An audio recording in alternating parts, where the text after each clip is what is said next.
So tonight, we are here, myself, Dr. Krista S. Martin, Assistant to the President for Access and Diversity at Columbia State Community College, a proud Columbia State alum.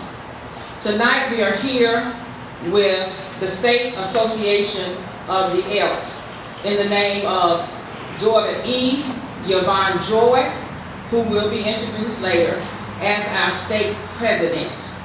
We are here tonight with Dr. Janet L. Smith, as I said, who is the president, proud president of Columbia State Community College. We're here tonight with Shawana Canty Lee.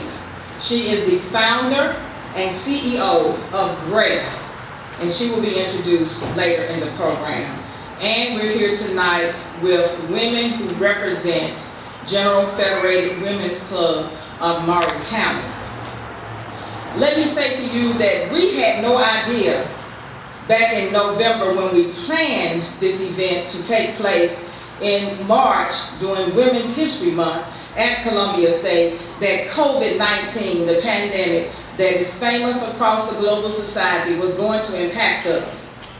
So on March the 20th, Dr. Janet F. Smith sent us home to do virtual processing of our jobs. And that in itself made us also have to do virtual processing and everything else. So we had to cancel our established and already planned March event. We did not know in April of 2020, as we had began conversations with our daughter state president to have a luncheon at the state convention in Chattanooga, Tennessee, with all women wearing purple, that it would be postponed and ultimately canceled. So here we are tonight to celebrate that milestone. And Dr. Smith will give you some very detailed information about how we got to this night. I need you to know that we have been blessed. Tonight we have coming before us our MC for the hour. Our MC is Miss Carol Williams. She is a native Maury County. She graduated from Columbia Central High School with my baby brother Trent. And I can only imagine a school with those two people in it at the same time. She is a proud graduate of Middle Tennessee State University, and she is a mother of two. She has served Maury County well, working in support of social issues and our underrepresented and underserved citizens of Maury County, and now she serves as director of the Maury County Chamber. Before she comes forward, I would like to ask President Janet F. Smith to come forward just for a second, and President E. Yvonne Joyce to come forward just for a second. We have a special presentation for them.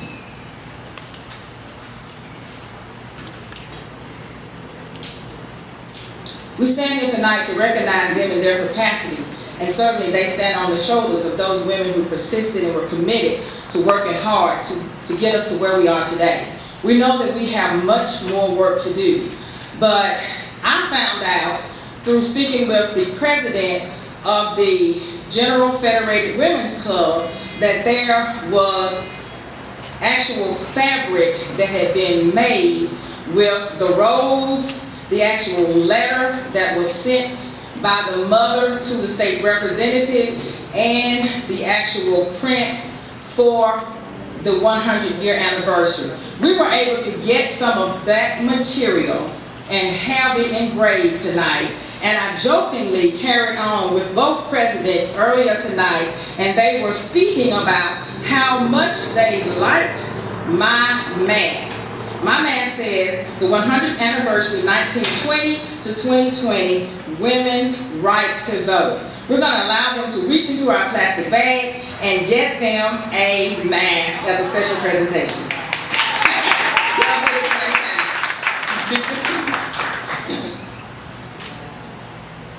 We want to get a photo of this, right? Here we go. Thank you. Now we're going to ask Ms. Carol Williams to come up.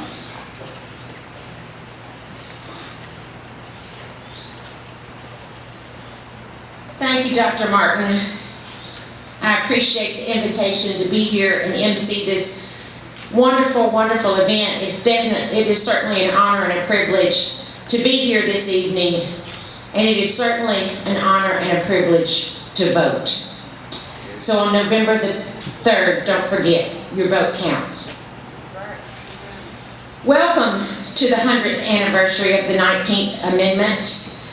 And I want to thank our program host, Columbia State, the Callie Morton Temple number 817, the Columbia Elks, Grace, and the General Federated Women's Club of Murray County. When Dr. Martin first asked me to MC this event, I immediately started reflecting on what I wanted to say, which made me a little nostalgic to think about 100 years, which is not that long. Being 51, 100 years doesn't seem long at all. I thought about my college research paper in my Tennessee history class on the Tennessee women's suffrage movement. I still have it somewhere in my attic. It was typed. There was no computers. It was typed. I thought about the giants that have come before me that allowed me and others to stand on their shoulders so that we could see the possibilities and the opportunities for advancement and leadership that have not been seen before. I think about giants such as those suffragettes from 1920. I think about Justice Ruth Bader Ginsburg and her influence in her life. We think about our grandmothers, my late mother, and the giants that are right here today that are with us and that serve us proudly in Murray County every day and continue to allow us to stand on their shoulders.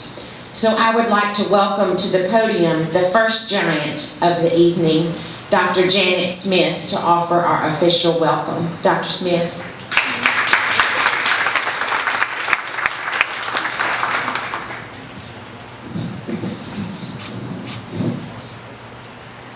Thank you, Carol.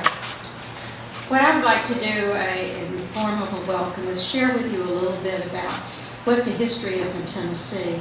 You're going to hear about a lot of great women, but why are we called the Perfect 36? And you're probably aware of most of that because the Perfect 36 is we were the 36th state to ratify the 19th Amendment so that women had the right to vote. That quest had started in 1848, 72 years before it was approved in Nashville by our legislature. It was not an easy process to get it approved in Nashville. Not every legislator stood up and was rah-rahing women's right to vote. Many thought that women had it made. They were on a pedestal at home, and so why would they want to vote? Why did they need to be out of the house? So we have many ladies that have worked over the years to get us to the time for Tennessee to vote. And it was really thought that it was a good time that it was in the South, that the South was going to lead the way with this Perfect 36. And it was a very hard push to get it before the Tennessee legislature before it went out to the West. And ladies in Tennessee that were working on it, women, had Governor A.H. Roberts, who was governor then, pulled him aside and talked to him about being elected the next time, and if he really wanted to be elected the next time, that the women had worked very hard to get him elected, that he would not have their support.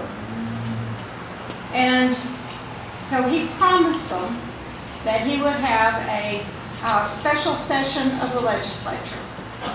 And on June 28th, he called a special session of the legislature to look at the ratification of the amendment, the 19th Amendment.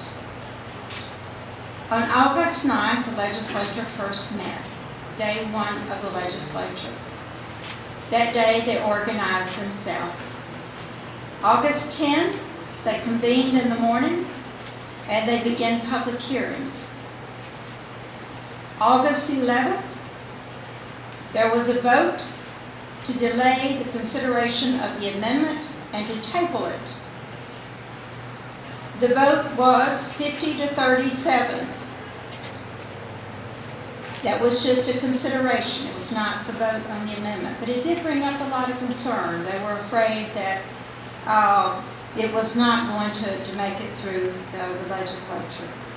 Day 12, the Senate took it up, and after 3 hours of debate, they passed a resolution of ratification of 25 to 4, with 2 senators abstaining. The resolution was then referred to the House. August 16, the House postpones action awaiting for their Committee of Constitutional Amendment to give them some information as to how they felt like it would impact the Constitution. On August 17th, the motion that the House concur in the Senate adoption of Senate Resolution Number 1, ratifying the 19th Amendment, offered by Representative Riddick of Memphis. And after much debate, there was a motion to adjourn. And that motion passed 52-44. Again, this brought great concern from the suffragists and those that were for the amendment. And they felt like Speaker Wright had maybe moved individuals to this side. Day 8, August 18. Motion was made to table the amendment. There was a tie vote, 48 to 48. There was a gentleman by the name of Banks Turner, and Banks had been leaned on a lot at that time by the Speaker. But that morning, Banks had met with Governor Roberts, who had become quite a staunch supporter of the amendment. And as he met with Governor Roberts, they also had Governor Cox, who was a governor that was running for the presidency at that time on the line. And it was the same party that Banks was from, Banks Turner. So evidently, they talked to him quite hard.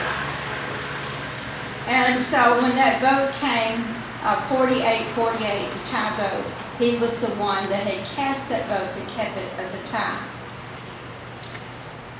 So they have a tie vote, and there was a motion or then call again to have another vote.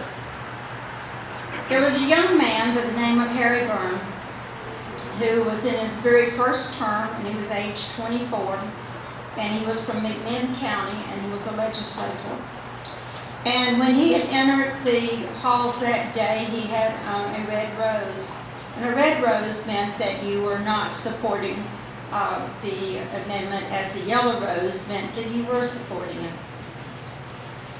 When it came to the vote for tabling it, Representative Byrne had voted to table. And by wearing the red rose, there were many that were there that felt like he would not vote in favor of the amendment. But as the call was made, he remembered a note that his mother had given him that morning as he left to do the vote. And the note said, "Dear son, hurry and vote for the suffrage. Don't keep them in doubt. I noticed some of the speeches against. They were bitter. I have been watching to see how you stood, but have not noticed anything yet. Don't forget to be a good boy and help Miss Cat put the rat in ratification." So when it came time for the vote, his was the vote that moved it over for passage.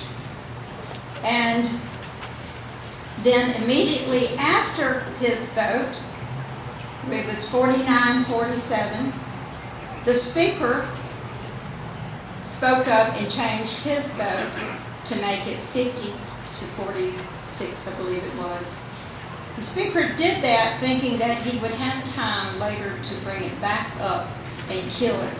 but he had missed some of the protocol in which his vote, changing his vote, helped to assure the ratification stood. So Tennessee was the state that ratified the 19th Amendment that gave women the right to vote.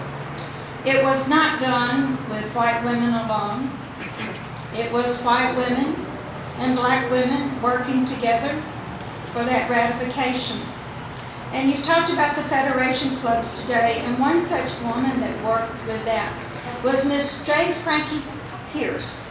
And she was the founder of the City Federation of Colored Women Clubs in Nashville. And she had been called whenever they were having their speeches at the at the Capitol, to come forward and talk about why black female needed the ability to vote. And her comments had to be that we will work together. It allows us to grow and to be. And as we think about growing and being, we have to also think about that. It took 46 years after the women obtained the right to vote before we had the Voter Rights Act of 1965, giving African Americans the right to vote. It is a very special privilege that we all have. And I say it is a privilege. And it's one that I think we need to take very seriously and find our way to vote, whatever our choice is and whoever we're voting for. But it is a right and a duty. It is a duty to vote. There are too many individuals, men, women, black, brown, yellow, that have worked extremely hard to give each of us that opportunity, that choice, that way of making our voice count in the governance of our country, of our county, of our city. Lastly, the thing I would like to say deals with Ruth Bader Ginsburg, the notorious RBG. I loved her. It was fantastic. She was often known to be about women's rights. But she would say, no, I'm an attorney, I'm a litigator, but I don't say women's rights. I say the constitutional principle of equal citizenship statute for both men and women. And that's how she won most of her cases, was looking at how it affected all people, not just women. She spent her life working for us. One of her clerks said that RBG's crucial contribution to America was as a stalwart, eloquent fighter for expanding the scope of we the people, pushing the United States to be its best self. So maybe we take up her mantle, and maybe each of us go out and help this world to be better, to help and push the United States to be its best self. Thank you all for being here this evening. Thank you for allowing me the time to talk to you.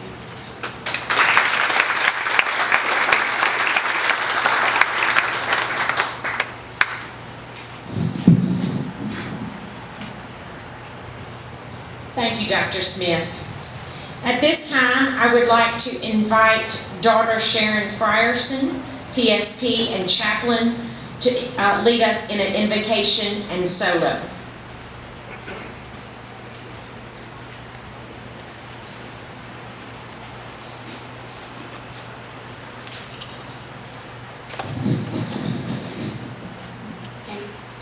Good evening. Let us pray. We come together to give you honor and praise.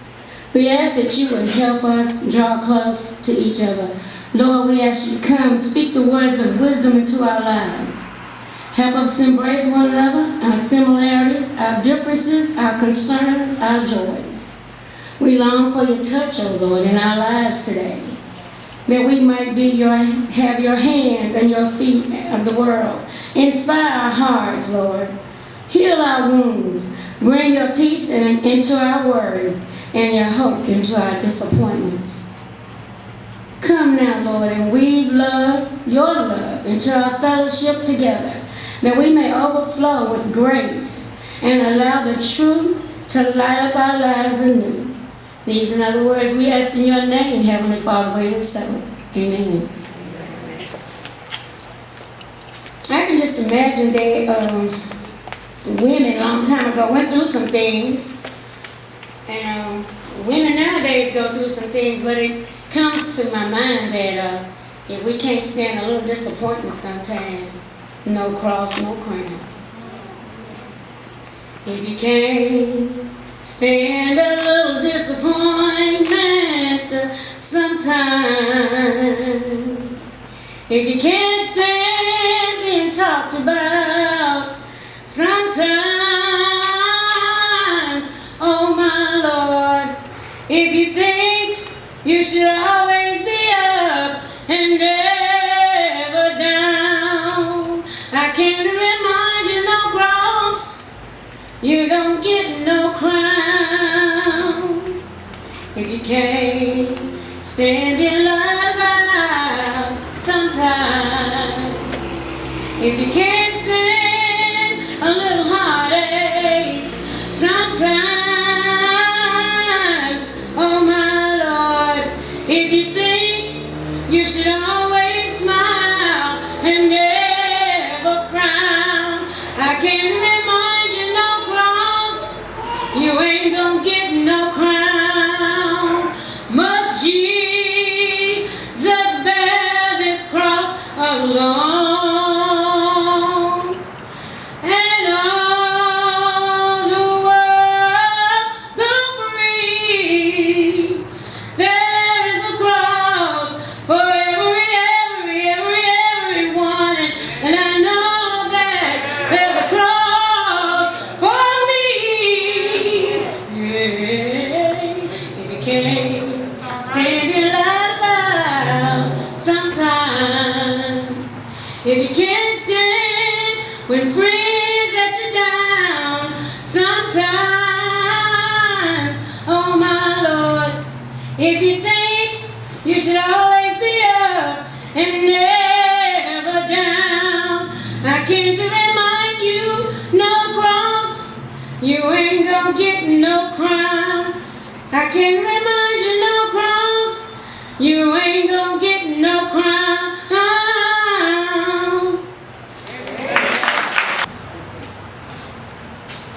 Thank you. Dr. Ginsburg Martin, Vice Mayor.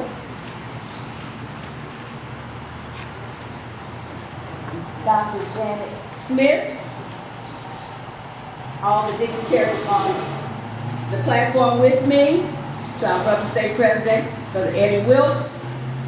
As daughters of Elks, of the Improved Benevolent Protective Order Elks of the World, we stand in support of the celebration across the great state of Tennessee and across the nation.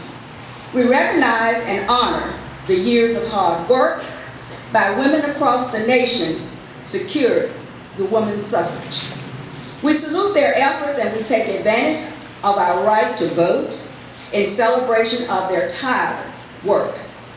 We stand that this effort began long before the year 1920, and documentation shows efforts as early as 1840. Women of Elks, please stand in recognition of this great, successful 100-year celebration.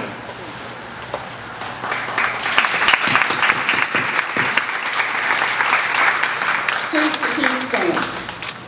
We stand today for the record of our support in this milestone anniversary.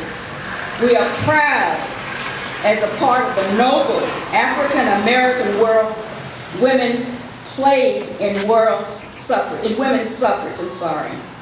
We as African Americans have had more to do after this 1920 vote. Today, women, Go vote by November the 3rd. Thank you.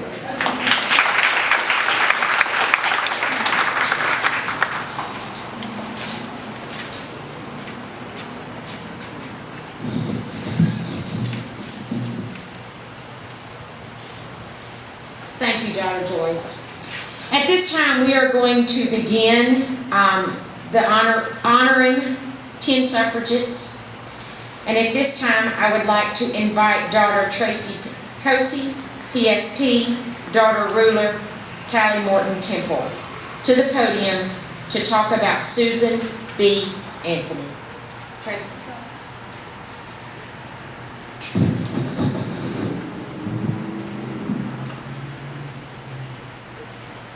Good evening. Susan B. Anthony. She was born on February 15, 1820 in Adams, Massachusetts. Susan B. Anthony was best known women's suffrage proponent of her time, and her fame led her image gracing a U.S. dollar coin in the late 20th century. Champions of temperance, of abolition, the right of labor, the equal pay of equal work, Susan Brownell Anthony became one of the most visible leaders of the women's suffrage movement. She wasn't involved in the 1848 Seneca Falls Women's Rights Convention that first proposed the idea of suffrage as a goal for women's rights movement, but she joined soon after in 1851. Susan's most prominent role were as a speaker, a strategist. She participated in moral reform and abolition. Anthony never married. When Congress passed the 14th and 15th Amendment with each voting right to African American men, Anthony and Stanton were angry and proposed the legislation because it didn't include the right of women for voting. Their belief led them to split from other suffragists. They thought the amendment should also have given women the right to vote. They formed a National Women's Suffrage Association to push for a constitutional amendment giving women the right to vote. In 1872, Anthony was arrested for voting. She was tried and fined $100 for her crime. This made many people angry and brought national attention to the suffrage movement.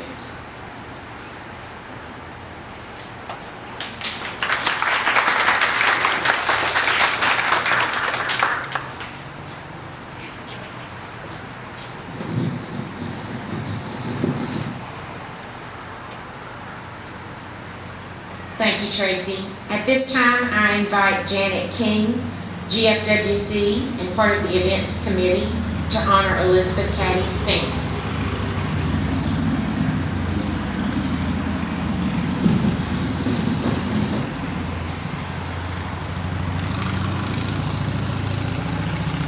Good evening. Elizabeth Cady Stanton was born on November 12, 1815 in Johnstown, New York. She worked closely with Anthony, lending her skills as a writer and theorist. Stanton was married with 2 daughters and 5 sons, which limited the time she could spend traveling and speaking. While on her honeymoon in London to attend the World's Anti-Slavery Convention, Stanton met abolitionist Lucretia Mott, who, like her, was also angry about the exclusion of women at the proceedings. Mott and Stanton, now fast friends, vowed to call a women's rights convention when they returned home.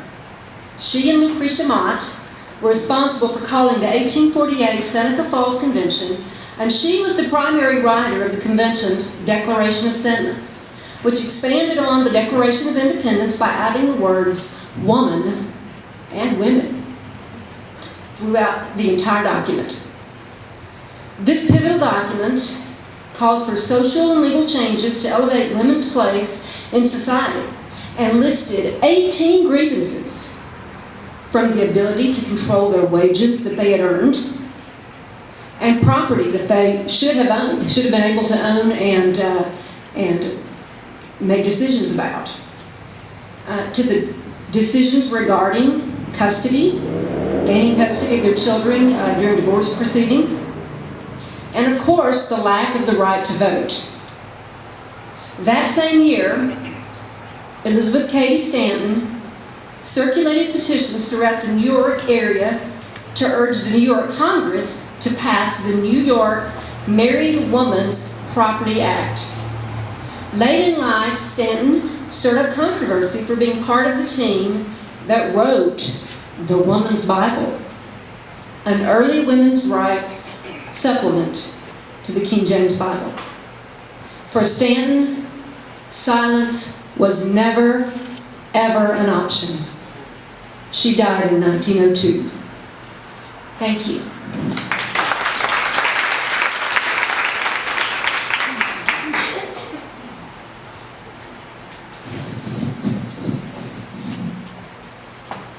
Thank you, Janet.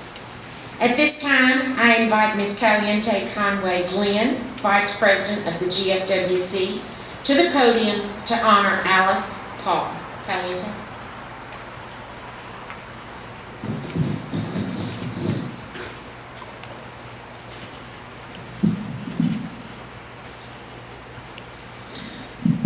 Good evening. Alice Paul. She was born on January 11, 1885 in Mount Laurel, New Jersey. Alice Paul became active in the women's suffrage movement in the 20th century. Born well after Stanton and Anthony, Paul visited England and brought back a more radical, confrontational approach to winning the vote. Back in the United States in 1912, Paul and Byrne joined the National American Women's Suffrage Association, NAWSA, with Paul leading the Washington, D.C. chapter. NAWSA primarily focused on state-by-state campaigns. Paul preferred to lobby Congress for a constitutional amendment. Such differences led Paul and others to split with the NAWSA and form the National Women's Party. In January of 1917, y'all know I'm a little hyped. In January of 1917, Paul and over 1,000 silent centennials began 18 months of picketing the White House, standing at the gates with such signs as, "Mr. President, how long must women wait for liberty?" They endured verbal and physical attacks from spectators, which increased after the U.S. entered World War I. Instead of protecting the women's rights to free speech and peaceful assembly, the police arrested them on the flimsy charge of obstructing traffic. Paul was sentenced to jail for 7 months, where she organized a hunger strike in protest. Doctors threatened to send Paul to an insane asylum and force feed her. I don't know why they think women are crazy when we try to stand up for what we believe in. While newspaper accounts of her treatment garnered public sympathy and support for suffrage. After women succeeded in 1920, Paul proposed an equal rights amendment to the United States Constitution. Thank you.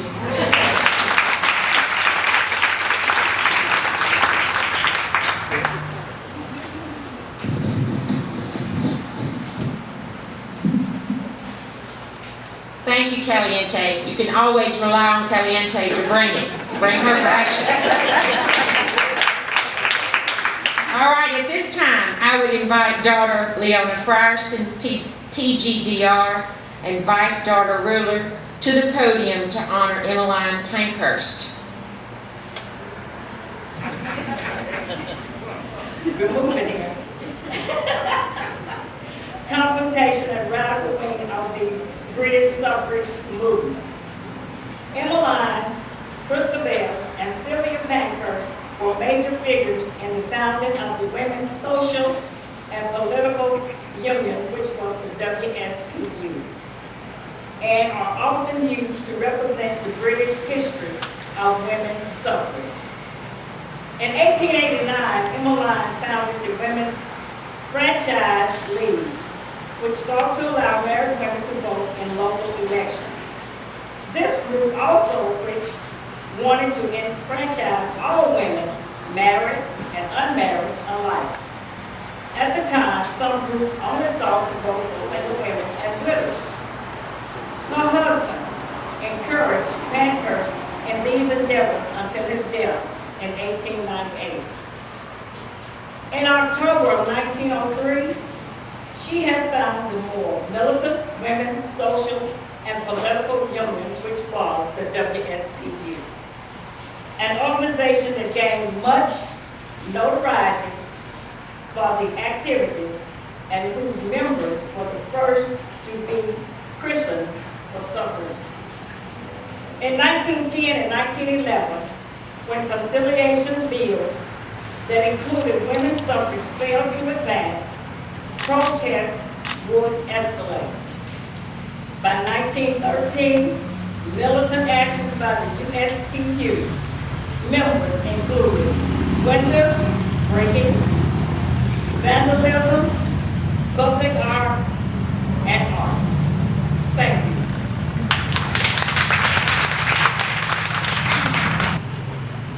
Good evening, everyone. Good evening. It's a pleasure to share with you this evening about Carrie Chapman Cat. She was born January 9, 1859 in Rippon, Wisconsin. Cat became involved with the suffrage movement in the latter years, joining the, okay, it got dark in here. I gotta get my light. It's gonna be bad. Sorry about that. I was doing good in the daylight. Cat became involved with the suffrage movement in the late 1880s, joining the Iowa Women's Suffrage Association, though her interest dated back to her teen years, when she realized her mother lacked the same voting rights that her father had. She also became involved with the National American Women's Suffrage Association, NAWSA, and as an outstanding speaker, she was soon tapped to give speeches nationwide and help organize local suffrage chapters. When Anthony stepped down as president of the National American Women's Suffrage Association, NAWSA, in 1900, Carrie Chapman Cat was elected to succeed her. Recognizing the international dimensions of the suffrage issue, in 1902, Cat founded the International Women's Suffrage Alliance to spread democracy around the globe. In 1904, she retired briefly to care for her dying husband, who passed away a year later, making Cat a wealthy widow. But that loss, combined with those of her brother, mother, and activist Susan B. Anthony, left her emotionally drained. To heal, she spent several years traveling abroad and serving as president of the International Women's Suffrage Alliance. She also helped found the Women's Peace Party in 1915. Cat resumed NAWSA presidency from 1915 to 1920, during which time the suffrage amendment, the 19th, became part of the U.S. Constitution. She devised the Winning Plan, which carefully coordinated state suffrage campaigns with the drive for a constitutional amendment, the plan which helped ensure final victory. She represented the more conservative, less confrontational wing that Paul, Lucy Byrne, and others had split from. These younger recruits favored militant tactics and focused exclusively on a U.S. constitutional amendment. Thank you.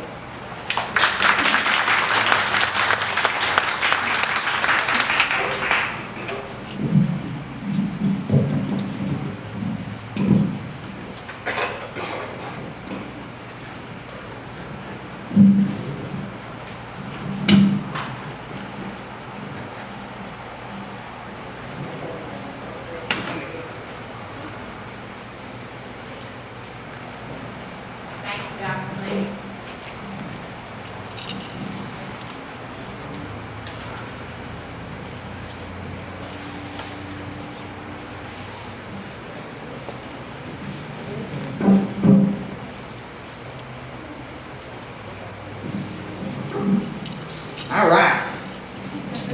Thank you very much, Dr. Fleming. At this time, we have a special solo by my friend,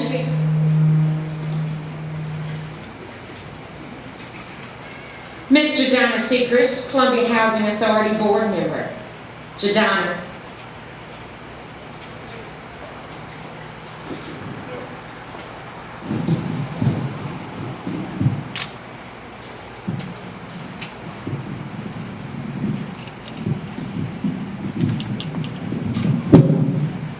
Good evening, ladies and gentlemen. What a wonderful occasion it is to celebrate the 100th anniversary Women's Right to Vote. Each day I live, I want to be a day to give the best of me. I'm only one, but not alone. My finest day is yet unknown. Now I broke my heart for every gain to taste the sweet. I face the pain. I rise and fall, but through it all, this much remains. I want one moment in time when I'm more than I thought I could be, when all of my dreams are a heartbeat away and the answers are all up to me. Give me one moment in time when I'm racing with. Stone edited the AWSA publication, The Woman's Journal. In 1879, Stone registered to vote in Massachusetts since the state allowed women's suffrage in some local elections. But she was removed from the rolls because she did not use her husband's surname. Her husband, Henry Blackwell, was the brother of Elizabeth Blackwell and Emily Blackwell, barrier-busting women physicians. Antoinette Brown Blackwell, an early female minister and a women's suffrage activist, was married to Henry Blackwell's brother. Stone and Antoinette Brown Blackwell had been friends since college. Stone died in 1893. Thank you.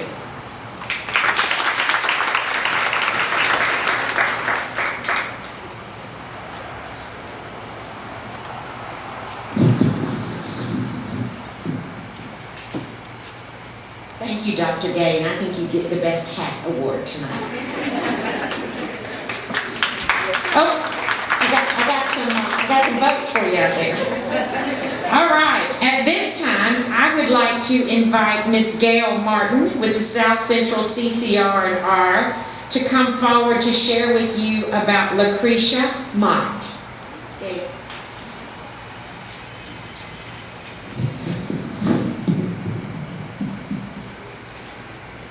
Good evening. Good evening. It's an honor to be able to give you some information tonight about Miss Lucretia Mott. She was born on January 3rd, 1793 on Nantucket Island, Massachusetts. Lucretia Mott was at a meeting of the World Anti-Slavery Convention in London in 1840 when she and Stanton was regulated at a segregated women's sections, though they had been elected delegates. Mott was one of the founders of the Philadelphia Female Women Anti-Slavery Society in 1833. Not everyone supported women's public speaking. In fact, Mott was constantly criticized for behaving in ways not acceptable for women of her sex. Sound like something I might know today. Being criticized. But anyway, that did not deter her. 8 years later, they, with the aid of Mott's sister, Martha Coffin Wright, brought together the Center for Fall Women's Rights Convention. Mott helped Stanton draft a declaration of the sentiments endorsed by that convention. Mott was active in the abolitionist movement and the wider women's rights movement. After the Civil Rights, she was elected to the first president of America's Equal Rights Convention and tried to hold the women's suffrage and movement together in that effort. Thank you. I want you to know that she was born in 1793 and she passed in 1890. Thank you.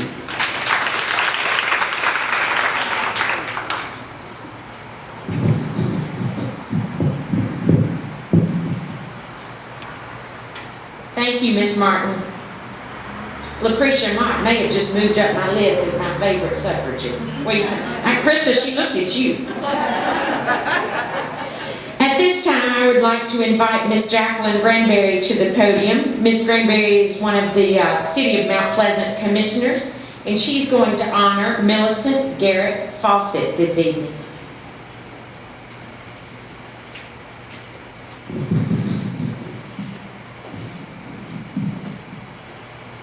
Good evening, everyone. Good evening. It's a pleasure to be here. It's a pleasure for all this work you all people put in it. I do appreciate it being a city commissioner. And I'm going to tell you about Miss Millicent Garrett Fawcett. She was born in 1847 and died in 1929. Millicent Garrett Fawcett was born in Aberberg in Suffolk on 11 June of 1847. Millicent Garrett Fawcett was known for her constitutional approach to gaining votes for women, compared with the more confrontational approach by the Panthers. After 1907, she headed into the National Union of Women's Suffrage Society, that's the NUWSS. It was a highly privileged background. She had a highly privileged background. She was fortunate that her father was wealthy merchant and a ship owner, and fortunate that her parents were remarkably free of the dominant ideology of male supremacists, which we do have, which saw the definitive as the second best. All of their 10 children attended the same boarding school in London for several years, while at home the parents encouraged interest in the political issues of the day, as well as free thought and the free expression of your opinion. A breakthrough came in 1893. Millicent became the president of the Special Appeal Committee that was urging suffrage societies to put aside their differences and work together.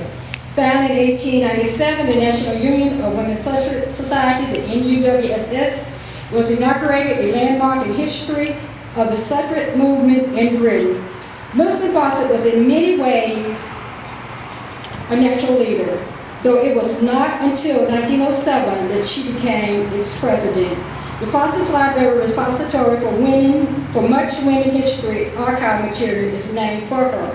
Her sister, Elizabeth Garrett Anderson, was British first female physician. This family was truly blessed to have 10 kids that they could put through college and to have a doctor and someone to promote suffrage. Y'all have a blessed day.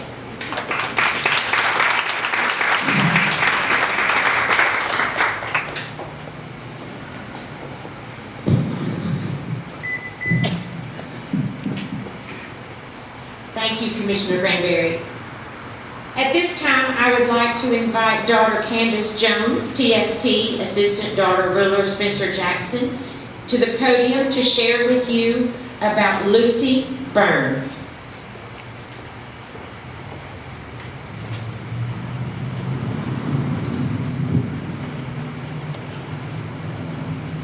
Good evening. Good evening. It is indeed an honor, and I am humbled to be tasked with the introduction of Lucy Burns. Lucy Burns was born July 28, 1879 in Brooklyn, New York. She was a Vassar graduate and met Alice Paul when they were active in the British suffrage efforts of the Women's Social and Political Union. She worked with Paul in forming the Congressional Union, first as part of the National American Women's Suffrage Association, and then on its own. Burns was among those arrested for picketing the White House, imprisoned at the Occoquan workhouse, and force-fed when the women went on a hunger strike. Lucy Burns was arrested and imprisoned for a total of 6 times.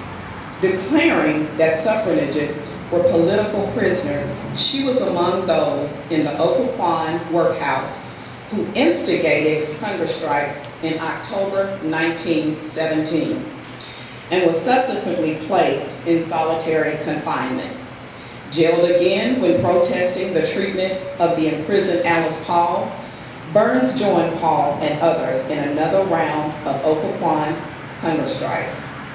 Byrne was in Occoquan for what became known as the Night of Terror on November 15, 1917, during which she was beaten, her arms were handcuffed, and held above her head in her cell. Brutal force feeding soon followed. After her release, Byrne spoke nationwide. Unlike Paul, who remained active in the NWP until her death, Burns retired from public campaigns with the success of the 19th Amendment. Bitter that many women refused to work for suffrage, she left activism and lived a quiet life in Brooklyn. Lucy Burns spent the rest of her life working with the Catholic Church.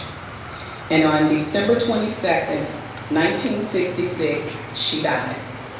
Thank you.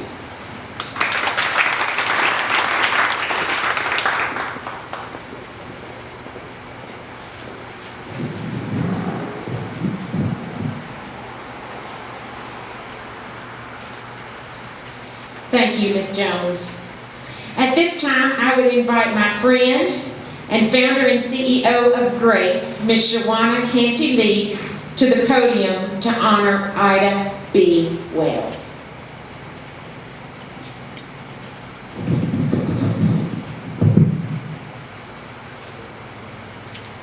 Good afternoon, everyone. It is an honor and a true blessing to stand before you to talk about Ida B. Wells. Ida B. Wells was born 1862 and she passed away in 1931. Ida B. Wells was born in Holly Springs, Mississippi on July 16th of 1862. Known more for her works as the anti-lynching journalist and activist, Ida B. Wells Burnett was also active for women's suffrage and critical of the larger women's suffrage movement for excluding black women. Ida B. Wells Burnett was a prominent journalist, activist, and researcher in the late 19th and early 20th century. In her early lifetime, she battled sexism, racism, and violence. As a skilled writer, Wells Burnett also used her skills as a journalist to shed light on the conditions of African Americans throughout the South. Ida B. Wells was born in Holly Springs, Mississippi on July 16, 1862. She was born into slavery during the Civil War. Once the war ended, Wells Burnett's parents became politically active in Reconstruction era in the politics. Her parents instilled into her the importance of education. Wells Burnett entered at Russ College, but she was expelled when she started a dispute with the university's president. Ms. Annie Hardison, Community Recovery Advocate. Natasha Hopkins, Murray County School Board. Kimberly Ladd, Prevention Chair, Murray County. Shawana Canty-Lee, CEO and founder of Grace. Jay Lipscomb, All Hands on Deck, founder. Dr. Krista S. Martin, the first African-American vice mayor in the city of Columbia. Gail Martin, CCCR, Child Resource Referral and former IBH daycare director. Joanna Martin, former 3rd District Murray County School Board. Frida McLean, former 3rd District County Commissioner. Dr. Rose McLean, Vice Principal, Columbia Central High School. Joanne McClellan, first African American county archivist in Tennessee. Joanne McClure, former 3rd District Murray County School Board. Cora Lee Davis McFall, 1945, the first African American Girl Scout troop in Columbia. Kelly Hill Morton, 1913, owner of Morton's Funeral Home. Pastor Sharon Ogilvie, chair of Mary County Ministers Alliance. Tammy Richardson Robinson, community recovery advocate. Thelma Shaw, former vice president, First Farmer and Merchants Bank. Myrtle Birdsong Watts, former director of IBH Daycare Center. Annie Ruth Harlan, former financial secretary of Callie Morton Temple. Pat May Davis Jones, in 1943, the president of the Federation of Colored Women's Club. Stella House Smith, 1919, supervisor, African American schools in Murray County. Mary Smith Morton, 1935, owner A.J. Morton and Son Funeral Home. Scotty Foster Brown, 1925, principal, Theda Rosenwald Schools in Murray County. Dr. Jane E. Pierre Francis, 1912, first African American female to practice medicine in Mount Pleasant. Bishop Charlene S. Ogilvie, 1969, owner operator of the non-denominational Youth Crusade Preschool Center. Betty Booker Parks, 1980s first round draft choice in Women's Professional Basketball League. Rose Witherspoon Spence Love, 1946, military chief of the Message Center. Gladys Stevenson, mother of James Stevenson, 1946, the race rider in Murray County. Mozella Brooks Brown, 1931, English teacher and men's football coach at College Hill School in Murray County. Barbara McIntyre, first female vice mayor in Columbia, Tennessee, first female elected mayor. Claudia Jack, public defender in Murray County. Phoebe Robinson, city manager, Columbia, Tennessee. And I know it's a lot of other notable women, and I just want to recognize my mother, Ida McFall. She's notable to me and nobody else.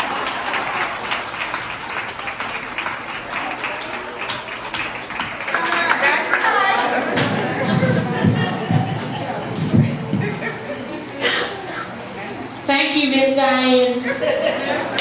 So to continue with celebrating notable women and shout outs for women that have impacted our lives, this part requires a little audience participation.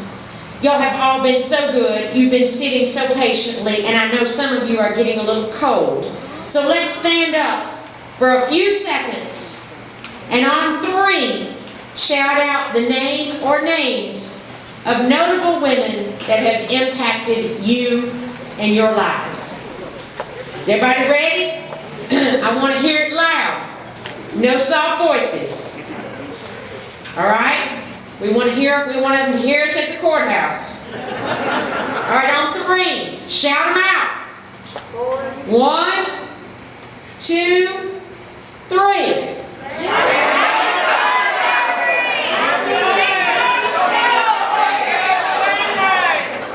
Keep shouting. Let me hear it.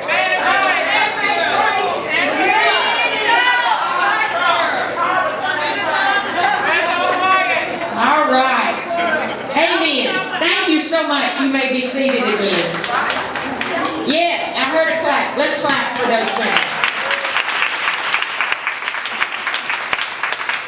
There are notable men and women everywhere. Certainly notable women that are here tonight. Notable women that have yet to come. And we recognize and appreciate and honor them all. At this time, I would invite my friend, Ms. Joanna Martin, lead instructor at TCAT of Nashville, to come to the podium for recognition of some special guests. Ms. Martin.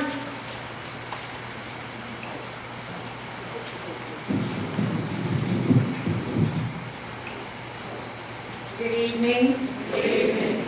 We want to thank, on behalf of Dr. Martin, all of the program participants this evening and all of the suffrage presenters who highlighted each of tonight's trailblazers.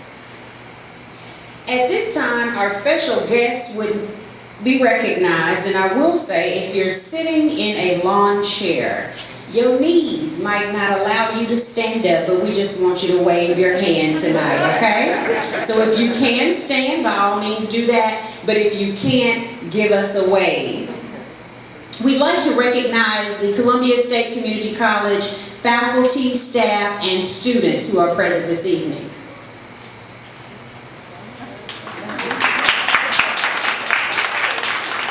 We would like to recognize all of the members of Callie Morton Temple, number 817 of the Elks, and members of the temples across the state of Tennessee.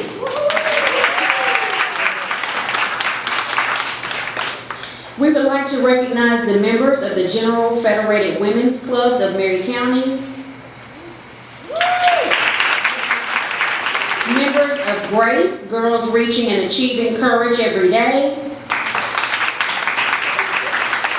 all of our local government dignitaries that are present this evening, the City of Columbia Vice Mayor Dr. Krista Martin, Columbia City Manager Mr. Tony Massey, Maury County 3rd District Commissioner Mr. Gary Stovall, Maury County Public Schools 3rd District School Board Member Ms. Natasha Hopkins, Tennessee State President and Exalted Ruler of Harlan Flippin Lodge, number 1155, Brother Eddie Wilkes. Maury County NAACP President, Mr. Paco Hubbard. City of Columbia, local City Council members, and I see we have Reverend Carl McCullum, First Ward. Are there any other City Council members present?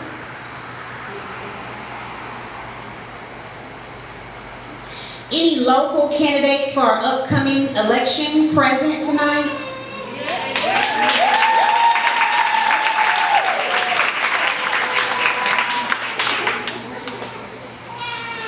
We'd like to recognize did everybody see those two ladies that you can vote for? Could y'all stand up? We're going to give you a second to stand up and wave again. We have Andrea Porter and Ms. Hardison. All right, you see their faces? We are here because we are going to vote, and you have the opportunity to allow these ladies to serve you. Yes. We would like to recognize our local pastors and local organizational leaders this evening. Do we have anybody present?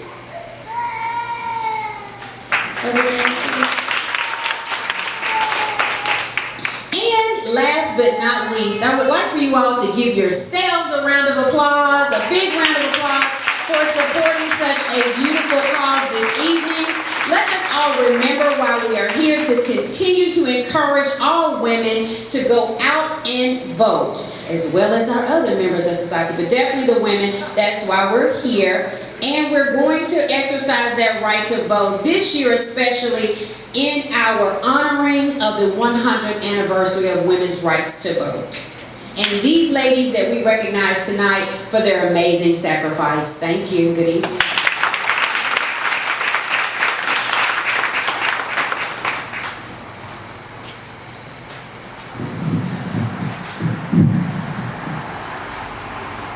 you, Joanna.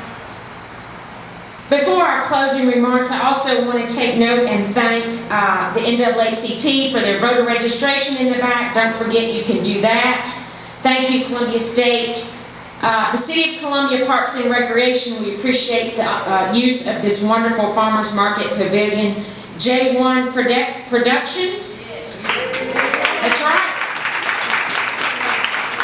And the City of Columbia Police Department, thank our officers for being with us this evening to help with safety and traffic and all of those wonderful things. At this time, I would like to invite daughter Tracy Cossey and daughter Krista S. Martin, PGDR and Treasurer, to the podium to close our evening out. And thank you again, all of you, for being here. We appreciate your support, we appreciate your attention, and we appreciate your right to vote. Ms. Cossey and Dr. Martin.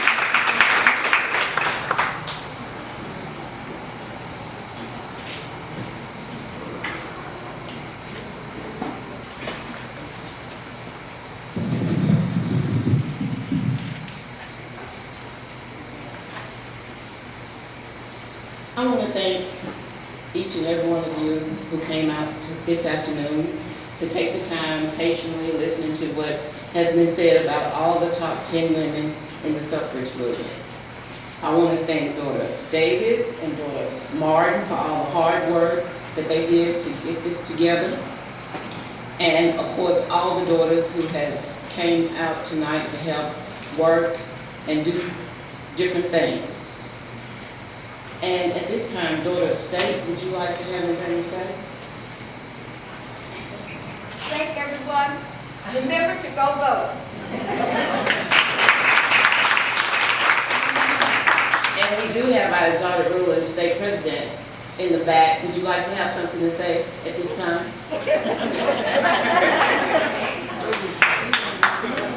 Again, thank you all for coming out and participating and listening to the women's suffrage.